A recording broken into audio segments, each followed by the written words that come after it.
欢迎电视机前的观众朋友走进天津卫视的大型情感节目《爱情保卫战》，来看看今天我们请到的几位情感导师是谁？他们是青年作家文吉尔老师，欢迎；北京冠岭律师事务所任占敏律师，欢迎；情感导师周小鹏老师，情感导师陆琪老师，欢迎。来了解一下这对嘉宾的基本情况，各位请看。我俩异国奔现也挺不容易的，在一起16年，他对我的态度越来越敷衍，根本没把我放在心上。他太爱较真了，看不到我的付出，在家里我做什么都是错的。他总爱逃避，只顾自己潇洒，脾气还越来越大，许下的承诺也没有兑现，我对他越来越失望了。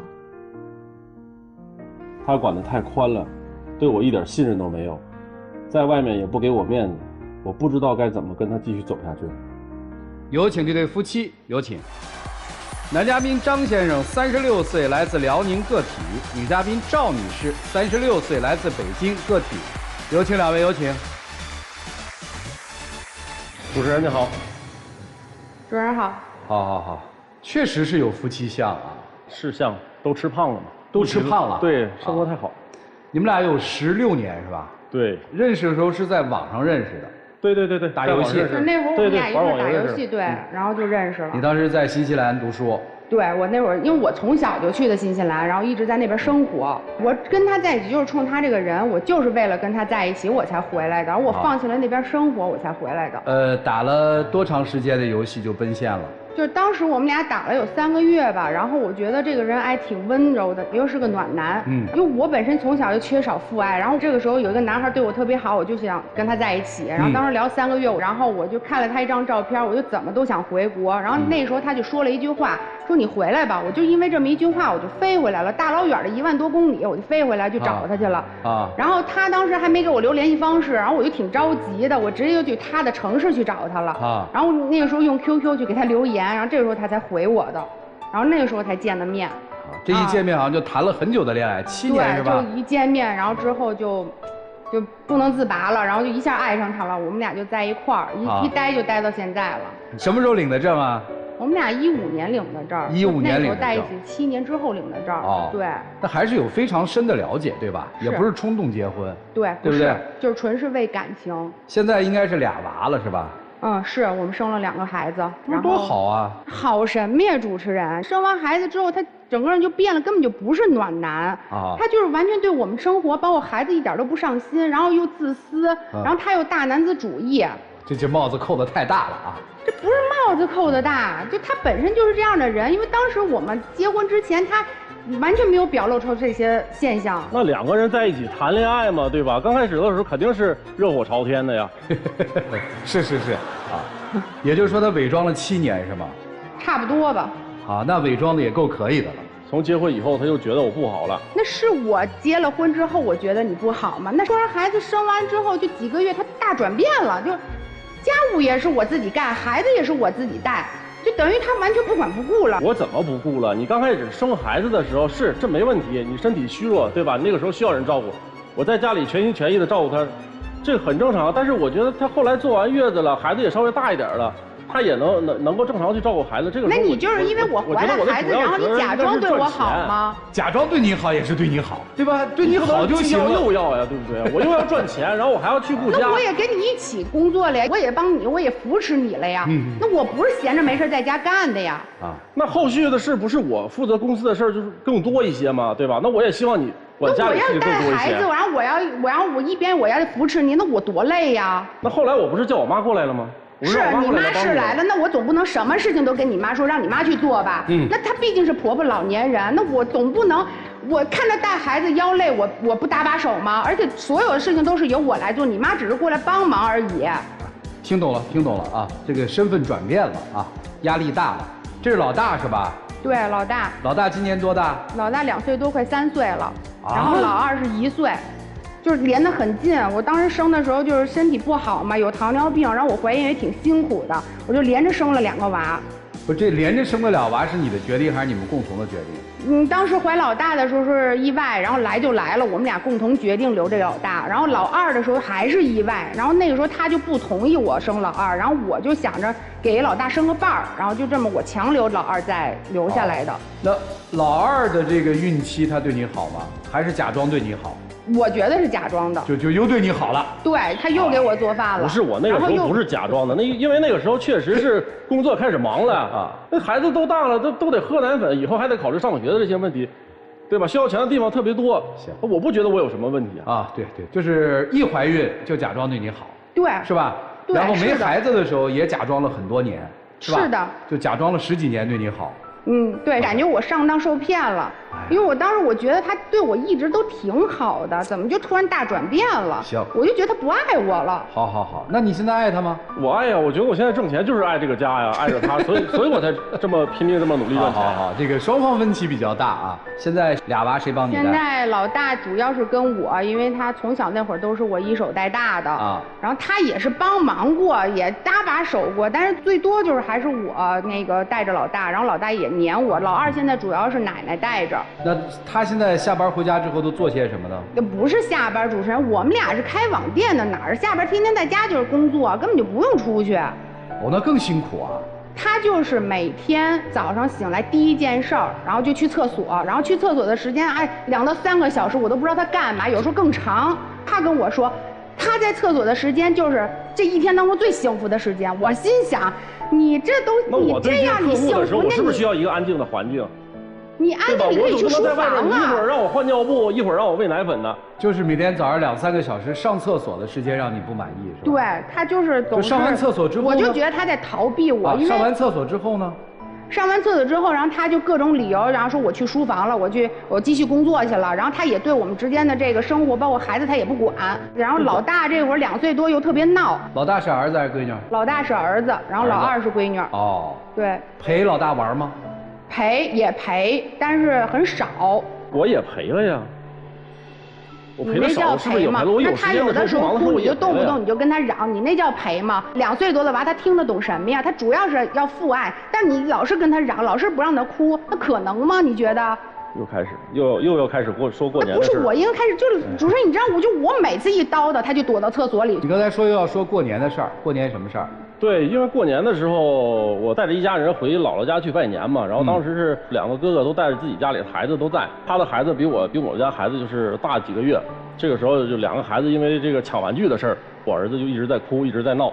当时我出于父亲，我觉得男孩他应该阳刚一点，我不希望他这2岁多，他懂什么呀？你跟他说，让他讲，让他懂道理。那也不能像你那样总是惯着他吧？那我生他时候本身就难产，然后他还断了一根锁骨，那我心疼他，我有错吗？我作为母亲。我只是跟他讲道理啊，我也没有动手去打他，对不对？对，但我跟你一直强调，我说你好好跟孩子说，你别跟他嚷，对吗？那你听吗？那你最后你把我逼成什么样了？对，他当我全家人面打了我一巴掌。打哪儿了？打脸了。我当时跟他道歉了，主持人，我跟他说了，我说对不起，我扇他，我打他，我不对。但是我主要是因为身为母亲，我心疼孩子，我不想。你让我在全家人面前都没有脸了。那我道歉了，你还想让我怎么样？然后之后我带着奶奶回家了嘛。回家之后，然后他就一声不响的就直接摔门就走了，把我跟奶奶还有孩子就扔家了，然后直接走，我也不知道他去干嘛去了。结果他第2天才回来。我是不想跟他吵架。他就是这样。不是，后来这个事儿怎么解决了？后来他第2天回来，什么事儿都没有，就当自然就过去了。他也不跟我去商量，也不跟我去吵这个事儿。不是这事儿，然后自然而然就过了。然后我这事儿就在我心里是个疙瘩，我就过不去。不是你过不去什么？就是我觉得我跟他提的意见，或者包括我跟他沟通，他根本就当根没听见一样，他下次还是一样犯。没听你的。对。好，听明白了。就现在夫妻双方的主要的争执的焦点，是因为孩子带来的琐碎的生活，让你觉得压力很大。还不止这些呢啊，还不止，还有什么？他嫌弃我地方还多着呢啊！我有点爱好，他也不行。你那叫爱好吗？你那叫玩命！你骑摩托车，你天天骑快车，你去跑山去，你考虑过我的感受吗？你每次一去好几个小时才回来，我自己有点爱好还不行吗？你根本就没有感觉，没有考虑到我的感受，你根本就不知道我有多担心你。你之前你受过这个腰伤，你不知道吗？当时就整得挺严重的，滑脱了这个腰。然后也不能走路，只能卧床休息。然后当时我什么都不懂，照顾他，我就上网去查资料，我去给他理疗，怎么推拿，怎么拔火罐，照顾他长达了6年时间。他就根本就不，也没有说那个考虑我感受，也没有说感激我，或者说心疼我。那行啊，那最后他也得逞了，他把我摩托车也给卖了。我是把你摩托车卖了，可是你最后你干嘛了？你又去开始玩越野了，那不是一个性质吗？那不是还是很危险吗？你做每件事的时候，你考虑过我的感受吗？一个星期出去2、3次，我怎么看见你那潇洒的？你出去玩，我天天还在家带孩子，没日没夜的带孩子呢，你管过吗？不是，那我一天工作那么多，偶尔还要应付你，一会儿叫我喂奶，一会儿又让我换尿布的，我不能缓解一下压力吗？你有压力，我就没有压力，那我还想出去潇洒去呢。你有爱好吗？我有，我这个爱好就是喜欢石头，喜欢翡翠，但是已经喜欢了很多年，他就一直否决我，就觉得那些破石头你老买它干嘛？我带照片了，你可以给大家看看，你那是爱好吗？看看。嚯！啊，这还只是一部分，而且因为这件事吧，之前也跟他就是吵架，吵得特别凶。这个得值点钱吧？买的时候多少钱？也没有多少钱，也就是7万块钱。你还有送出去的呢？那我不得有朋友，我送人家，那人家也喜欢这个，那谈到这儿我不得送人家吗？你们俩谁管钱啊？一开始是我管这个钱，然后后来在今年7月份的时候，然后因为他的父亲做了手术，医生就跟我说，你公公这个是因为抽烟喝酒导致的，那你到时候回去跟你老公劝劝你公公不要再抽烟喝酒了。然后我这事儿我就跟我老公说了。然后他就特别气愤，说啊，你管那么宽干什么呀？这件事我是不是我听你的？那我是为你好，对吧？然后后来他就因为这个事儿，他就把这个财政大权就拿走了，他就不让我管了。就为啥呀？不是，这个不是主要原因，这是因为这个事儿吵完架之后吧，他有一件大事不跟我商量，他去跟朋友去做这个投资了。那我不是也想给这个家添加一份那个收入吗？那我也是好意呀。你为什么不跟我商量一下呢？这么大的事儿你那我不知道他能亏钱呢。那你说房子跟车子都在你名下，然后你现在又把管钱的那个权利拿走了，你让我怎么弄？让我怎么办呀？你考虑过我吗？你是不是想的太多了？这车和房都是咱俩结婚以后的共同财产。这个投资赔了多少？就赔了10万块钱，但是投资也就投资了15万块钱，然后他就觉得10万也不是小数目。而且你还有那种爱好，你还买那么多石头。听懂。哎，这10几年你们一直合伙做买卖是吗？对，就我们俩一直都是干什么事都一块儿，然后包括开网店，包括以前我们还干过装修，然后都是配合度都挺好的啊。所以你们俩是非常默契的合伙人是吧？是的。感情上面没孩子之前你也觉得他不错是吧？对，因为他那会儿对我一直挺好的。也就是说你们俩的这个所有的冲突就来自这么3、4年，是吧？从老大从生完孩子，对吧？2个孩子之后，然后就开始就变了。好，我问2句啊，他以前骑摩托吗？他以前也骑，他最喜欢极限运动。然后他最严重的时候就是那一年我带他去回新西兰。然后他就跟我说他想蹦极，然后我说那你这蹦极多危险呀？他说不行，我就一定要蹦极。然后从192米的那个高度就是这么跳下来，结果他跳下来之后他还觉得不刺激，他还要跳第2遍。然后我就觉得那个是绑着安全绳的，那个不是啊。那我也担心呢啊。那毕竟那么高的地儿。摩托车你坐过吗？他的车？我坐过，我当时坐过。他真的，他骑得太快了，我特别害怕。然后我也担心他，因为这个摩托会摔，会再受伤。他现在那个越野是什么？是4个轮的还是徒步越野？他现在是开车越野，然后去翻山越岭，去爬山去。然后我也担心这车会被翻呀，然后他会再受伤，然后腰再受伤，我再照顾他6年。就总而言之，2个人还曾经患过难，对吧？是。但是他不珍惜，他就觉得我为了他付出这些东西根本就不算什么。那个今天来这儿的目的是啥？我来这儿我就是想让他改一改，就是能让他多为我考虑考虑，能想想孩子，别那么凶孩子。我说什么他能听着点儿。啊，压力大吧？压力大呀，就是本来就是工作压力就已经够大了，然后每天还要去应付他一天跟我说要聊这个要聊那。你这话说的，你说的是人话吗？家里面所有这些开销。都来自这个网店是吗？差不多吧。1个月要开销多少？你家？ 1个月开销现在大概2、3万吧，所以压力其实挺大的。对，因为之前这些事情都是他管，我也没有就特别的。之前都他管家里支出的问题，对我只管收入，我的支出都是他在负责。现在你等于收支全在你手里。对，你管了这么一段时间之后，你觉得过去是乱花钱了，还是其实还管得还可以？管得还可以，就除了他爱好这块儿。但是他爱好这块也都跟我商量。他还嫌我爱投资，乱投资，不跟他协商。好，对，主要是因为他不跟我商量。你最接受不了他的3点是什么？最接受不了他的3点就是，他一生气的时候，他太独裁了。然后还有就是，我想要自己这个私人空间的时候，他就完全不给我。喜欢黏着你。对，喜欢黏着我。第3，你就是嫌我烦。然后就是管太宽，既不让我骑摩托，也不让我玩越野。那你要再受伤，腰再坏了怎么办？你考虑过吗？那开着不是我骑摩托2个轮，你觉得危险？那我开越野的4个轮，你那不危险吗？你直接爬山去了。你说3点，你最不能忍受他的。我最忍受不了他就是他老动不动就蹲厕所，一蹲就2、3个小时，甚至更长的时间。然后还有就是他自私，就老爱贪玩儿。然后还有就是他根本就不顾我现在的这种感受，也不心疼我累不累。就这样的男人你还要吗？当然要啊，主持人。都这样了还要他干嘛？那毕竟感情都16年了，我怎么可能因为这件事儿我去跟他离婚呢？婚是不能离的。我就是想让他改。人是要改造的。对，是。哎，你跟我说你在那个洗手间里2、3个小时在干嘛？工作需要呀，就是你是在那客户的时候，我需要一个安静的环境。那你不能去书房工作吗？你非要蹲厕所吗？我去书房工作的时候，你不让我关门啊，而且孩子又闹我，然后你又喊我，你喊我我就出去。他就老纠结这个事，我叫他的事，他就老嫌我烦。就是我偌大的一个家，我打电话的时候你叫我，那你说我是出去，我是不出去？我不出去的话，你就跟我发脾气。你在厕所里他是不打扰你的是吧？我就当没听见，门一反锁，然后我就在里边，我该干什么干什么。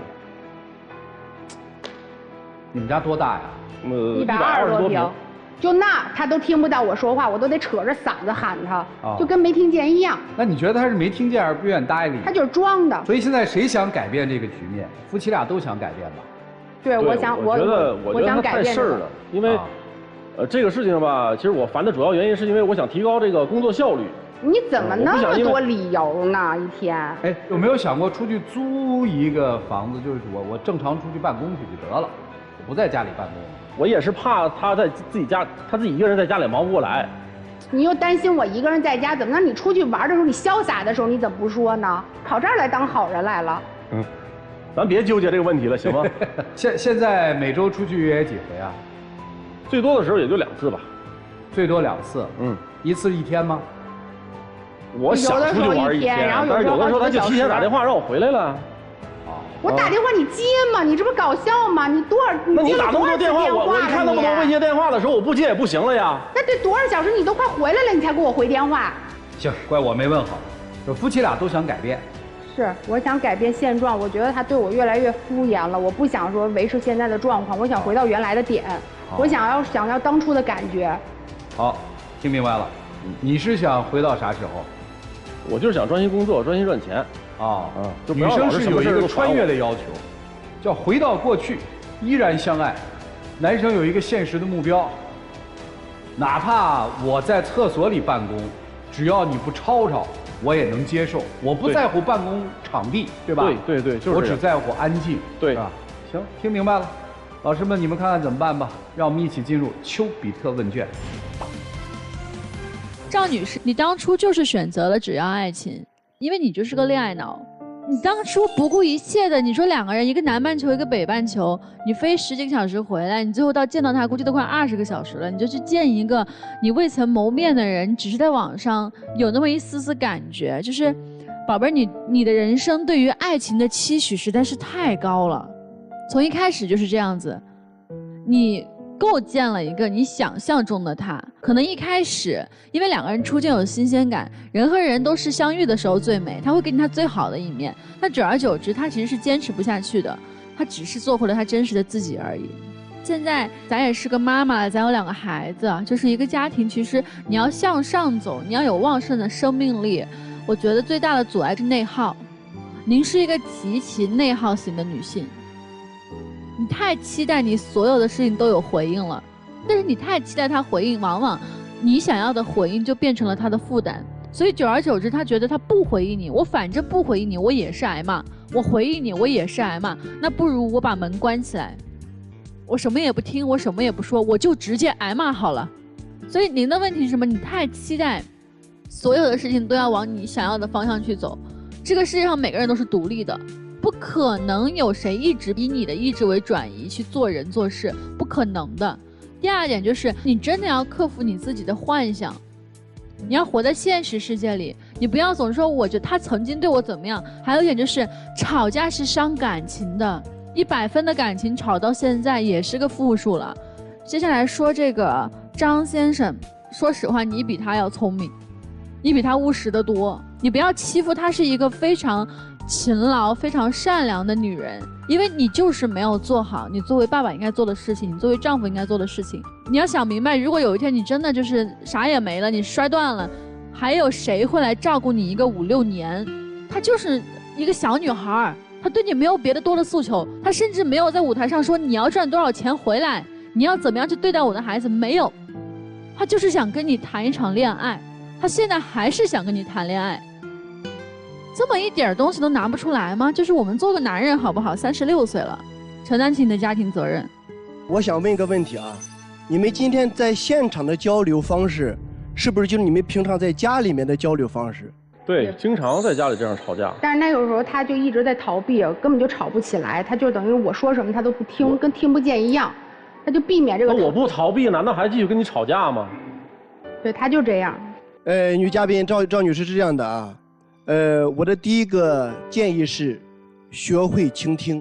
你有没有发现，你们在整个交流过程中，其实你抢话的次数远远大于男嘉宾。学会倾听的前提是互相尊重。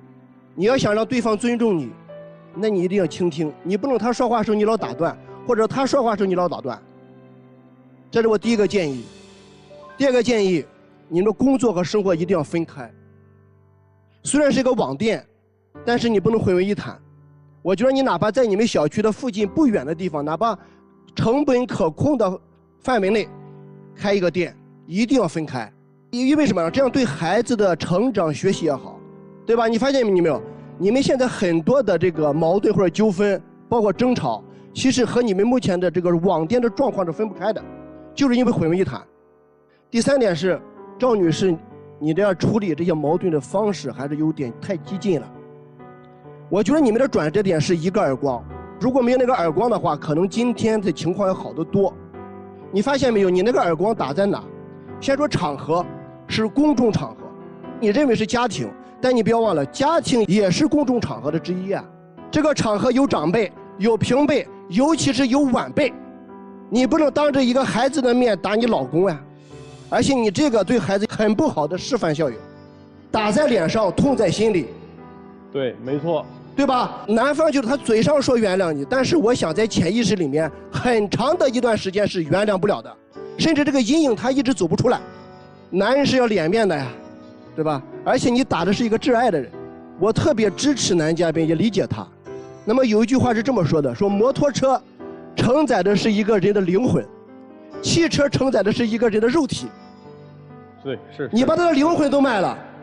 对，我也是这么想的。担心他的安危吗？我怕他再受伤啊。当然，安危可以提高摩托的技术呀，或者控制他的驾驶的次数呀，或者说不让他去山上，你比如说在平地上也可以啊。他根本不听啊，他还是不顾我的感受。不听你得不听你得沟通，你不能把他卖了。那不影响他出园啊。我问你一下，还去越野了。男方如果把你那个玉卖了，你能接受吗？他也没地儿卖去。所以你看，不懂这些东西嘛。所以我觉得你还得就是这个爱好，就是一个人，我们每个人都要有点爱好的。这样的话，其实对你们这个生活中也是一个短暂的隔离，其实挺好的。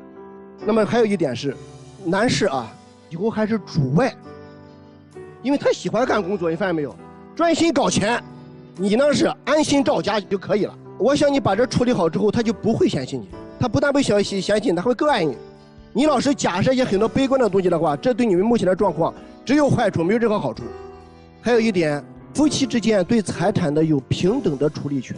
那么这里面管道支配中间一定是充分的沟通和协商。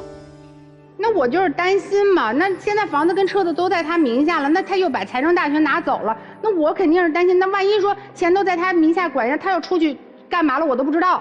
我今天告诉你，你担心是多余的，即使在他名下，也是你们俩一起的。而且他管着钱，他还累了，操多大心呀！你反而省心了，你担心啥呀？我觉得女嘉宾一上来说这个男的装了10几年，其实我宁愿他装一辈子，装一次是装，装一次是骗，装一辈子就是真爱。只要他对你好，我觉得就足够了。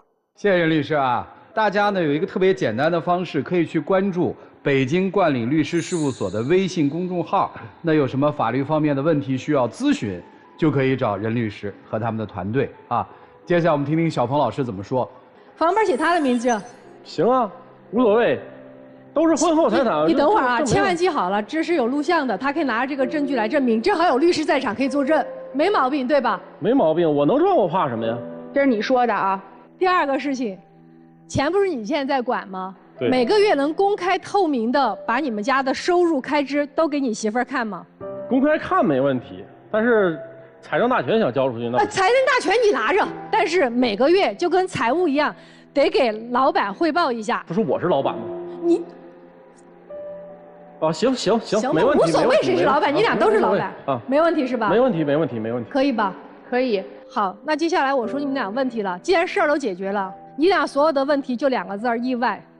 你俩没有一个人认认真真在经营这段婚姻，意外的恋爱，意外的确定关系，意外的生孩子，再意外的生老二。你们没有一件事情是真正的、按时的、踏踏实实商量过且计划在内的。所以你俩的生活，我觉得总结起来特别感性，但又是特别冲动的人。且加上特别不会解决问题的人，所以我觉得对于男生来讲，对于女生来讲，你们的孩子看到的就是一个随时随地逃避的爸爸，还逃跑的爸爸，和一个抓狂的妈妈。孩子看不到你们2个身上有任何解决问题的能力和希望。所以我现在说一句话，可能武断了一点，你们现在吵架只是开始。为什么？因为你们没有一个人在解决问题。你们没有一个人在勇于承担这个家庭的责任。如果男生你说我是大老爷们儿，我就要把这个责任承担起来，那好，别跑。你媳妇儿在那儿唠的时候、说的时候、抓狂的时候，听着。为什么？因为她现在刚生完2个孩子，她现在还属于内分泌紊乱期。你有心疼过她内分泌紊乱导致她脾气暴躁吗？你没有。有啊，我忍了她6个月呀。忍什么忍啊？这叫解决，忍不是解决。忍也是一种逃避的方式，跑出去玩也是一种逃避方式。我没有说出去玩不可以，但是一遇到问题就跑出去，一遇到问题就跑出去，那就是在逃避你们2个人之间的矛盾，且不愿意去解决。女生真的还完全听话，你们家就没矛盾了吗？未来你们孩子的问题会越来越多，你们2个人关于孩子的教育的理念也差距越来越大，所以听话不是解决。如果你真的要让他听话，有一个前提，你提出的所有解决方案是你们2个共同商定出来的，这叫听话。他不是听你的话，是听你们共同的决策。好的夫妻，我觉得有一件事他们能做到，就是遇到问题解决问题。但不好的夫妻也同样做了一件事情，就是遇到问题一个抓一个跑。你的人生里面是把太多东西拿起来之后，然后你没有任何一样你是可以放下的。你要问我这个事情怎么解决，根本跟你老公没关系。我劝你放下2孩子，你每个礼拜都可以放下那2孩子，你都可以提要求，我就要玩1天或者玩2天。人上班还能留2天休息呢，为什么当妈妈不能休息？我觉得这是你最需要做的，拿得起，要放得下。然后你们2人的问题，你知道，是一个现在社会上很常见的问题，就叫中年人情绪资源枯竭的问题。前2天我在公司里面，我们玩坦白局，我们一堆同事来说我缺点，说我这2年变了，说你本来是一个情商很高的人，能给人情绪价值，怎么这2年就不能给人情绪价值了？啊，为什么你说的话都是怼人？后来我真的回想，怎么思考这个问题，我发现是真的，我再也没有办法，就别人跟我说一句什么话，我首先第一反应就是这个不行。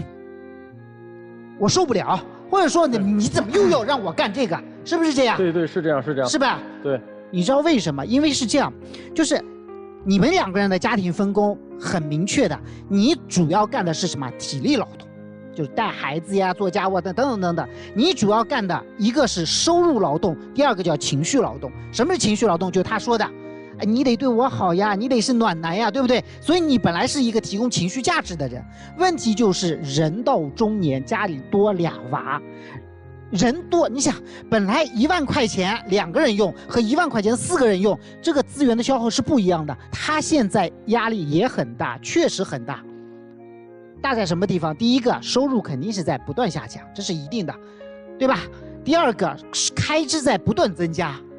第三个，你肯定是很烦躁，为什么？因为对于你来说，你烦躁是正常的，因为有多俩孩子嘛，你肯定烦躁嘛。所有的噪音越来越大，事儿越来越多，细节越来越多，所以人到中年没有好事，全是坏事，所以情绪价值耗尽了，他给不出来了，他也很可怜，他缩进厕所里面。有一点，我觉得你今天在台上表现得非常的不好。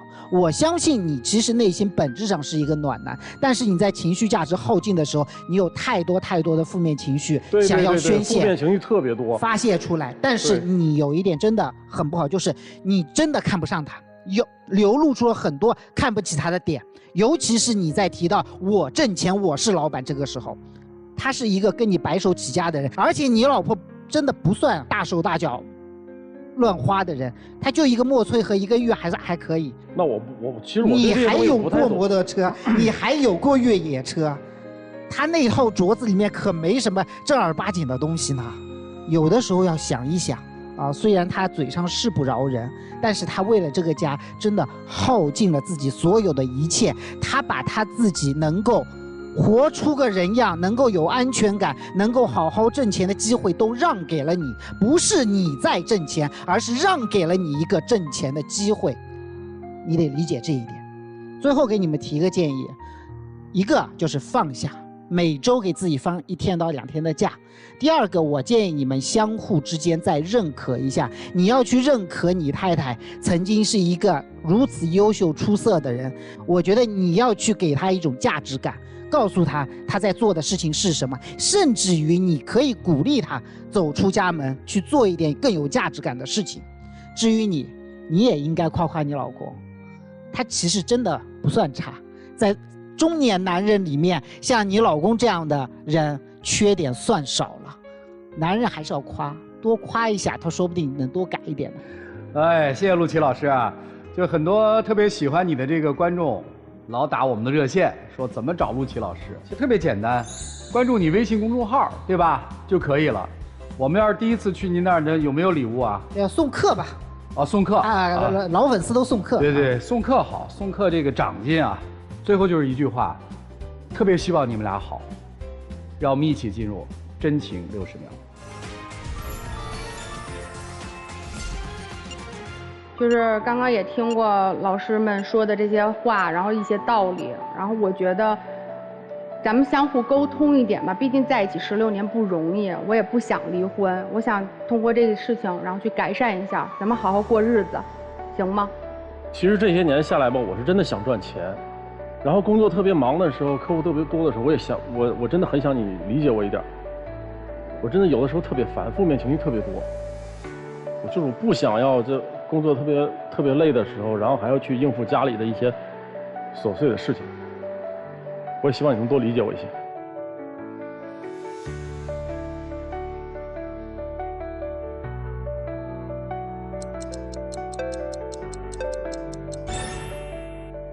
谢谢2位，请回。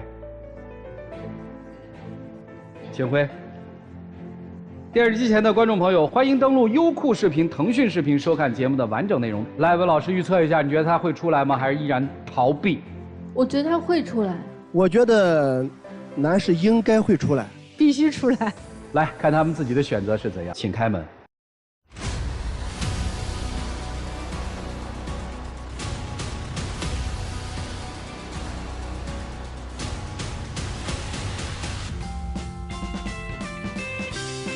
来，让我们一起见证属于这对夫妻的浪漫时刻。各位，请见证。